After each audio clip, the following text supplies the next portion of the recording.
So in 1952, we have literally hundreds and hundreds of UFO sightings. The Air Force adds 1,500 to its Project Blue Book files, 303 which they don't explain. Saucers are seen over Washington, D.C. The government's in an uproar. In January of 1953, the CIA, the Robertson Panel, is formed to look at the Project Blue Book files and determine if there's anything to it. About the same time, the Air Defense Command starts issuing new regulations about UFO sightings, which is also very interesting. The 4602nd Air Intelligence Service Squadron is created by regulation in January of 1953. Now what happens is, after the Robertson Panel concludes that there's nothing to flying saucers, that all the great evidence is easily explainable. The Tremonton, Utah film is nothing but seagulls. The Great Falls, Montana movie is nothing but the reflections off the sides of aircraft. Everything is explainable in the mundane.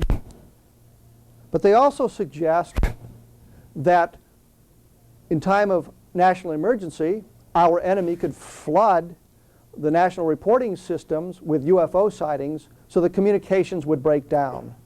So now they're concerned about what would happen with communications. They issue a number of new directives and new orders. Air Force Regulation 200-2, dated August 1953, becomes critical. Suddenly, Project Blue Book is no longer the responsible agency for UFO investigations. What we have here is a page from that regulation that tells us that the Air Force in the 4602nd Air Intelligence Service Squadron has the means for investigating UFOs, for investigating UFO sightings. The regulation also tells us that if it's a UFO sighting, it's not to be reported to ATEC, it's not to be reported to Project Blue Book, it's supposed to be sent to the 4602nd first. They will determine what happens, they will investigate the sighting, and if they cannot identify it, then it will be sent on to ATEC.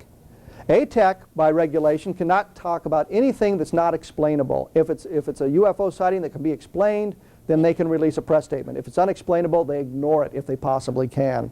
But the 4602nd becomes very, very important. Remember that, 4602nd Air Intelligence Service Squadron now has a responsibility for investigating UFO sightings. Now, I talked to a fellow, Lieutenant Colonel Robert McQueen. He told me that in 1953 he was involved in the Kinrest sightings, the airplane that disappeared over Lake Michigan. He said that there were lots of UFO sightings and explained that they had two airplanes up in the sky, two jet fighters up in the sky, and as they were flying along in formation, a flying saucer joined them. And so they're pacing the flying saucer, it's pacing them, and they're not sure what to do.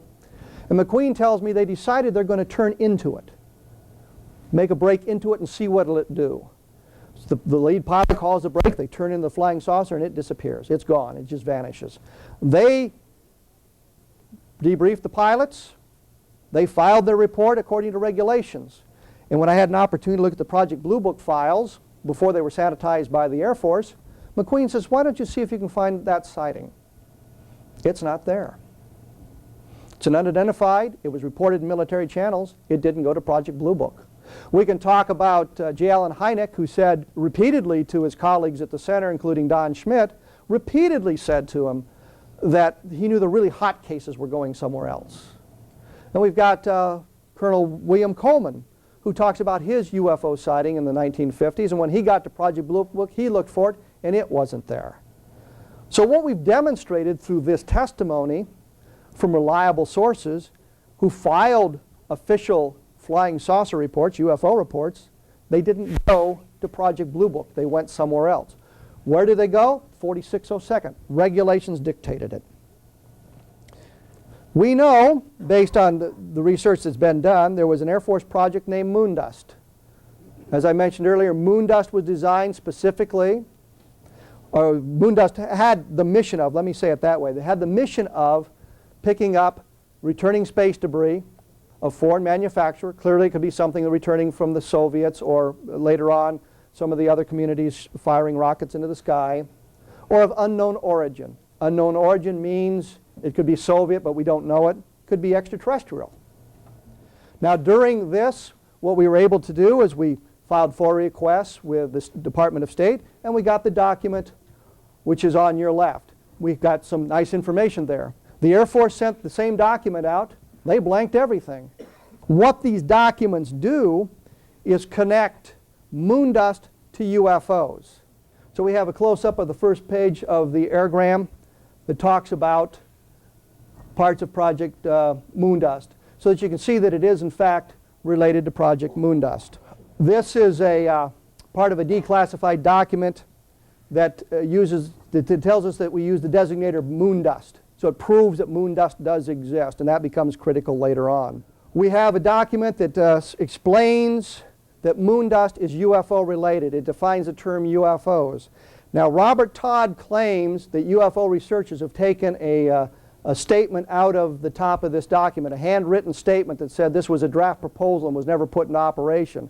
We believe, by reading the entire document, if that statement was in fact on the documents, that it refers to the attempts by the Air Force to gather more people into the Moondust program and not to the other parts of the document, that they did not send out to get these other people to join Project Moondust, but all the other information is accurate. But what this does, this document here, is it outlines exactly what moondust is. It relates it to UFOs. It talks about Operation Blue Fly. It tells us that moondust had a mission of checking out UFOs. Moondust was designed for one purpose, to get UFO material, although the Air Force will tell us that it had other missions. Now what's happened is Senator Jeff Bingaman, at the insistence of Cliff Stone, asked the Air Force about Project Moondust. Lieutenant Colonel in the Congressional Liaison Office named Madison wrote to Senator Bingaman and said, there's been no Project Moondust. That mission never existed. I don't know what you're talking about. When documents from the Department of State and Air Force documents were submitted showing that moondust did exist, the response came from Colonel Mattingly, and he said, we'd like to amend our last statement. Moondust existed, but we never used it. Moondust was designed in 1953. 1953. The Robertson panel? Interesting. 1953 to interrogate enemy pilots. Well, the Korean War was still going on, and that could be a possible reason for moondust to be activated, but 1953 is an interesting date. Later on, it got the mission to look for UFO material, but it was never used. We have documents that at least 7 times moondust was used, once in Nepal, once in Sweden, and we can go on. We've got that sort of thing. Now, in a lot of those cases, they were retrieving materials that apparently were of a terrestrial manufacture. There's no question about that. Our point is, moondust was in fact activated. The Air Force said in their letter that the American public had been helpful to Project Blue Book and submitted some materials that may have been extraterrestrial, and they were all easily identifiable. My favorite was the aluminum light bulb. Some fellow submitted a piece of material he found. He didn't know what it was. The Air Force wrote back and said it was an aluminum light bulb. I don't know what the hell an aluminum light bulb is. But that was their identification. The Air Force was happy. They had identified it. It was an aluminum light bulb.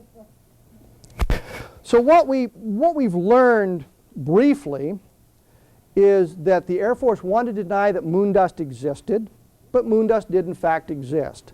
The Air Force denied that it had anything to do with UFOs, but in fact it did have something to do with UFOs. They denied that there was ever an agency at Fort Belvoir, Virginia, where the 4602nd was headquartered that had anything to do with UFOs. Moondust, in the documents we have, talk about the 1127th Air Activities Group. The 1127th Air Activities Group was actually a new designation for the 4602nd Air Intelligence Service Squadron. Same unit, same mission. Now, interesting, when we interviewed General Exxon, he talked to us about these guys that came in periodically from Washington, D.C., Fort Belvoir, Virginia. They used commercial air to get to Dayton, Ohio. They changed in their Air Force uniforms. They were put on military aircraft. They went out to investigate UFOs. He said it happened 2 or 3 times. He'd get a call and said to get a plane ready. We didn't think much of that. It wasn't that important to us because we were interested in finding out what he knew about Roswell and that sort of thing. But then we got to thinking about it. Washington, D.C., the mid-1960s, Project Moondust is activated. These guys clearly were coming from Fort Belvoir, Virginia. They were clearly part of Project Moondust, and they were clearly going out on UFO investigations. Absolutely no question about it. Our contention is, after 1952, After the ADC got involved, the Air Defense Command got involved, after the Robertson panel got involved, Project Blue Book was stripped of its investigative capabilities. It was stripped of its investigative responsibility. That was handed to the 4602nd Air Intelligence Service Squadron at Fort Belvoir, Virginia. They determined what sightings Blue Book got. Now, if there was a sighting that was spectacular and got press, of course Blue Book was involved. There was no way to keep them out of it. But if it was a military sighting, if they controlled the press, if they could keep people out of it, then the 4602nd went in, and that sighting never got to Project Blue Book. What this has done is proven what ufologists have said all along. There was a secret investigation that had nothing to do with Project Blue Book. It's an ongoing investigation. It continues today. In fact, as late as 1985, the designator Moondust was still being used. It was changed because it was compromised. So what we've proven what ufologists said all along. Air Force Regulation 200-2 had the key in it, and we just overlooked it. We now know what's going on. And I believe all of this is an outgrowth of what happened in Roswell in 1947. If there had been no crash at Roswell, the military would have felt no need to create any kind of secret investigation because they wouldn't have known what was going on. But with Roswell, they knew that it was extraterrestrial, and they knew if it happened once, it could happen again, and they had to be prepared for it, and that's what Moondust was designed to do, prepare for it. Now, we've been able to get the Air Force to admit that Moondust existed as early as 1953, and it may be all a result of what was going on after the Washington Nationals, after the summer wave of 1952. But it seems that we've got a very good history here of what was going on.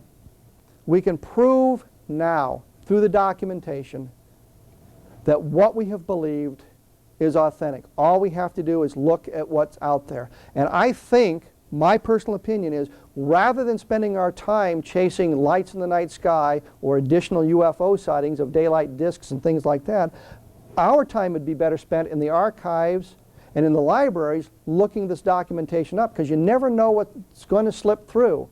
The State Department slipped up and sent the airgram that we saw with all that data in it. The Air Force, when they responded to the FOIA request, sent nothing. Sometimes things slip through, and that's how we got the note by J. Edgar Hoover, the bottom of one of his documents that talked about the crashed discs, or discs recovered, not crashed discs. He didn't use the term crashed. But on July 10th, the Air Force had asked, the Army Air Force had asked the FBI for help in investigating UFO sighting reporters, people who'd seen UFOs. Tolson, who was the #2 man at the FBI, said, I think we should do this. Hoover, in his handwritten note, says, well, I would do it, but we must be granted access to this recovered. In the LA case, the Army grabbed it, wouldn't let anybody see it. There's some question about what LA refers to, and we really don't know. Skeptics say it means the Shreveport, Louisiana case. Can't possibly mean it because the FBI was involved in that case. And we've got all kinds of documents from the FBI to the Army Air Force about that case. So we don't know what that means, but it leads us to the conclusion something is going on.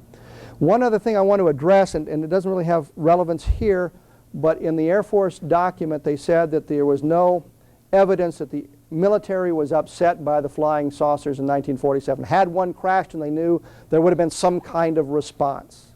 Our answer is, if you read Ruppelt's book, he talks about how the high brass of the Pentagon was extremely agitated in July of 1947 about flying saucers.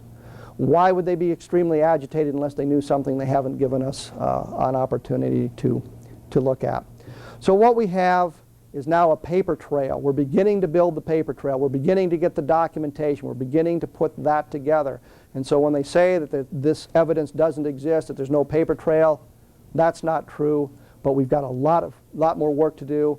And we've got to spend a lot more time reading documents in archives. I know the State Department has just declassified 11 microfiche that's got 668 different Moondust documents on it. Now, I imagine most of them will be just general message traffic that has no relevance to what we want to know. But somewhere in there might be buried the smoking gun that we've been looking for.